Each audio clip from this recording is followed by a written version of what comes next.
नमस्कार प्रिय भक्तजनों, राधे राधे, जय श्री कृष्णा। आज हम श्रवण करने जा रहे हैं कार्तिक मास महात्म्य की पावन कथा का। जिस प्रकार श्रद्धा और विश्वास के साथ हमने कथा का श्रवण किया है, इसी प्रकार आगे भी इस कथा का श्रवण करेंगे। तो चलिए इस कार्तिक मास महात्म्य की कथा का श्रवण करते हैं। एक बार प्रेम से बोलिए राधा रानी की जय, बोल विष्णु भगवान की जय। एक बार सागर पुत्र जलंधर अपनी पत्नी वृंदा सहित असुरों से सम्मानित हुआ। सभा में बैठा था, तभी गुरु शुक्राचार्य का वहां आगमन हो गया। उनके तेज से सभी दिशाएं प्रकाशित हो गईं और गुरु शुक्राचार्य को आता देखकर सागर पुत्र जलंधर ने असुरों सहित उठकर बड़े आदर से उन्हें प्रणाम किया। गुरु शुक्राचार्य ने उन सबको आशीर्वाद दिया और फिर जलंधर ने उन्हें एक दिव्य आसन पर बैठाकर स्वयं भी आसन ग्रहण किया। फिर सागर पुत्र जलंधर ने उनसे विनम्रतापूर्वक पूछा कि हे गुरुजी, आप हमें यह बताने की कृपा करें कि राहु का सिर किसने काटा था। इस पर दैत्य गुरु शुक्राचार्य ने विरोचन पुत्र हिरण्याकश्यप और उसके धर्मात्मा पौत्र का परिचय देकर देवताओं और असुरों द्वारा समुद्र मंथन की कथा संक्षेप में सुनाते हुए बताया कि जब समुद्र से अमृत निकला तो उस समय देव रूप बनाकर राहु भी पीने बैठ गया। इस पर इंद्र के पक्षपाती भगवान विष्णु ने राहु का सिर काट डाला। अपने गुरु के मुख से इस प्रकार के वचन सुनकर जलंधर के क्रोध की सीमा न रही। उसके नेत्र लाल हो गए। फिर उसने अपने धसमर नामक दूत को बुलाया और उसे शुक्राचार्य द्वारा सुनाया गया वृतांत सुनाया। तत्पश्चात उसने धसमर को आज्ञा दी कि तुम शीघ्र ही इंद्रपुरी में जाकर इंद्र को मेरी शरण में लाओ। धसमर जलंधर का बहुत आज्ञाकारी एवं निपुण दूत था।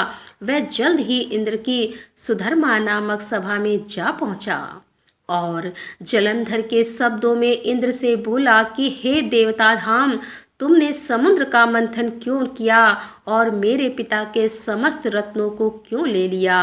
ऐसा करके तुमने अच्छा नहीं किया। यदि तू अपना भला चाहता है तो उन सब रत्नों एवं देवताओं सहित मेरी शरण में आ जा, अन्यथा मैं तेरे राज्य को ध्वस्त कर दूंगा। इसमें कुछ भी मिथ्या नहीं है। इंद्र बहुत विस्मित हुआ और कहने लगा कि पहले मेरे भय से सागर ने सब पर्वतों को अपनी कुछ में क्यों स्थान दिया और उसने मेरे शत्रु दैत्यों की क्यों रक्षा की। इसी कारण मैंने उनके सब रत्न हरण किए हैं। मेरा द्रोही सुखी नहीं रह सकता, इसमें संदेह नहीं है। इंद्र की ऐसी बात सुनकर वह दूत शीघ्र ही जलंधर के पास आया और सब बातें कह सुनाई।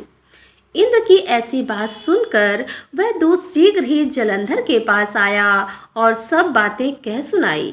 उसे सुनते ही वह दैत्य मारे क्रोध के अपने ओष्ठ फड़फड़ाने लगा और देवताओं पर विजय प्राप्त करने के लिए उसने उद्योग आरंभ किया। फिर तो सब दिशाओं में पाताल से करोड़ों करोड़ों दैत्य उसके पास आने लगे। शुंभ निशुंभ आदि करोड़ों सेनापतियों के साथ जलंधर इंद्र से युद्ध करने लगा। शीघ्र ही इंद्र के नंदन वन में उसे अपनी सेना उतार दी। वीरों की शंख ध्वनि और गर्जना से इंद्रपुरी गूंज उठी और अमरावती छोड़ देवता उससे युद्ध करने चले। भयानक मारकाट हुई। असुरों के गुरु आचार्य शुक्र अपनी मृत सजीवनी विद्या से और देवगुरु बृहस्पति द्रोणागिरी से औषधि लाकर जिलाते रहे। इस पर जलंधर ने क्रुद्ध होकर कहा कि मेरे हाथ से मरे हुए देवता जी कैसे जाते हैं। जिलाने वाली विद्या तो आपके पास है। इस पर शुक्राचार्य ने देवगुरु द्वारा द्रोणाचार्य से औषधि लाकर देवताओं को जिलाने की बात कह दी। यह सुनकर जलंधर और भी कुपित हो गया। फिर शुक्राचार्य जी ने कहा कि यदि शक्ति हो द्रोणागिरी को उखाड़कर समुद्र में फेंक दो, तब मेरे कथन की सत्यता प्रमाणित हो जाएगी। इस पर जलंधर कुपित होकर जल्द ही द्रोणागिरी पर्वत के पास पहुंचा और अपनी भुजाओं से पकड़कर द्रोणागिरी पर्वत को उखाड़कर समुद्र में फेंक दिया। यह तो भगवान शंकर का तेज था, जिसमें जलंधर की कोई विचित्रता नहीं थी। तत्पश्चात वह सागर पुत्र युद्ध भूमि में आकर बड़े तीव्र गति से देवताओं का संहार करने लगा। जब द्रोणाचार्य जी औषधि लेने गए तो द्रोणाचार्य को उखड़ा हुआ शून्य पाया। वह भयभीत हो देवताओं के पास आया और कहा कि युद्ध बंद करो, जलंधर को अब नहीं जीत सकोगे। पहले इंद्र ने शिव जी का अपमान किया था। यह सुन देवता युद्ध में जय की आशा त्याग कर इधर उधर भाग गए। सिंधु सुद निर्भय हो अमरावती में घुस गया और इंद्र आदि सब देवताओं ने गुफाओं में शरण ली। नारद जी ने कहा कि जब इंद्रादि देवता वहां से भय कंपित होकर भागते भागते बैकुंठ से विष्णु जी के पास पहुंचे तो देवताओं ने अपनी रक्षा के लिए उनकी स्तुति की। देवताओं की उस दीन वाणी को सुनकर करुणा सागर भगवान विष्णु ने उनसे कहा कि हे देवताओं, तुम भय को त्याग दो, मैं युद्ध में शीघ्र ही जलंधर को देखूंगा।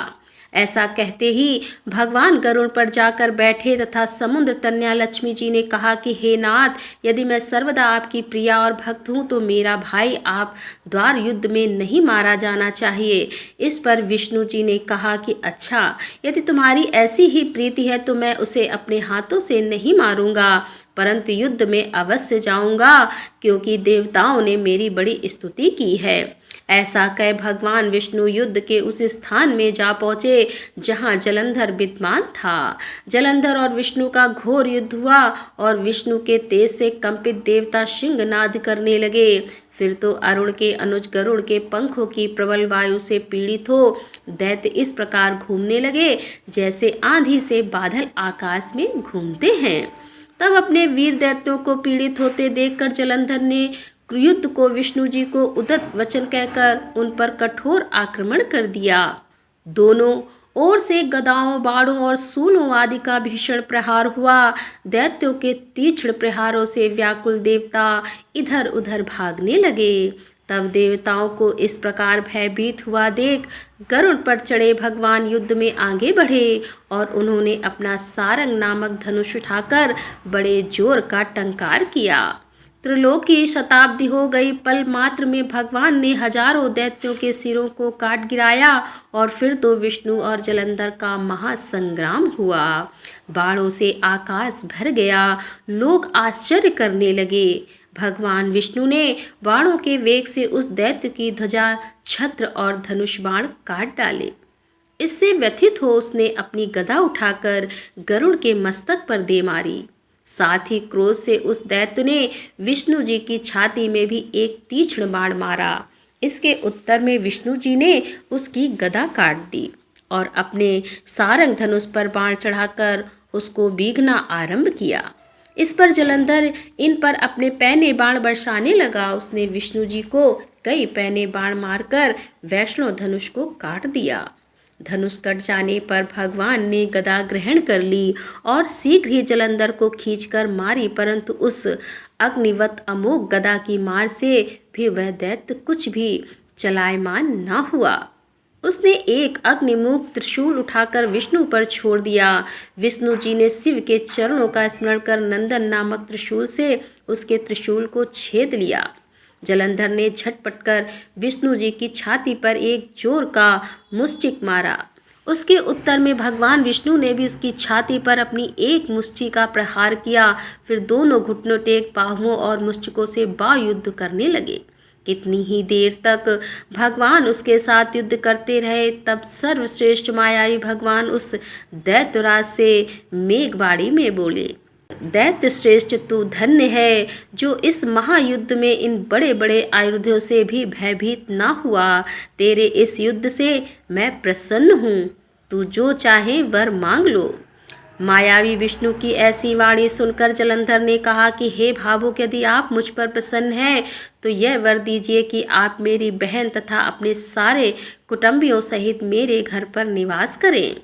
नारद जी बोले कि उसके ऐसे वचन सुनकर विष्णु जी को खेद तो हुआ, किंतु उसी क्षण देवेश ने तथास्तु कह दिया।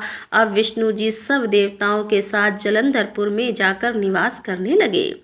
जलंधर अपनी बहन लक्ष्मी और देवताओं सहित विष्णु को वहां पाकर बड़ा प्रसन्न हुआ। फिर तो देवताओं के पास जो भी रत्न आदि थे सबको ले जलंधर पृथ्वी पर आया। निशुंभ को पाताल में स्थापित कर दिया और देव दानव यश गंधर्व सिद्ध सर्प राक्षस मनुष्य आदि सबको अपना वंशवर्ती बना त्रिभुवन पर शासन करने लगा। उसने धर्मा के अनुसार सुपुत्रों के सम्मान प्रजा का पालन किया। उसके धर्मराज में सभी सुखी रहने लगे।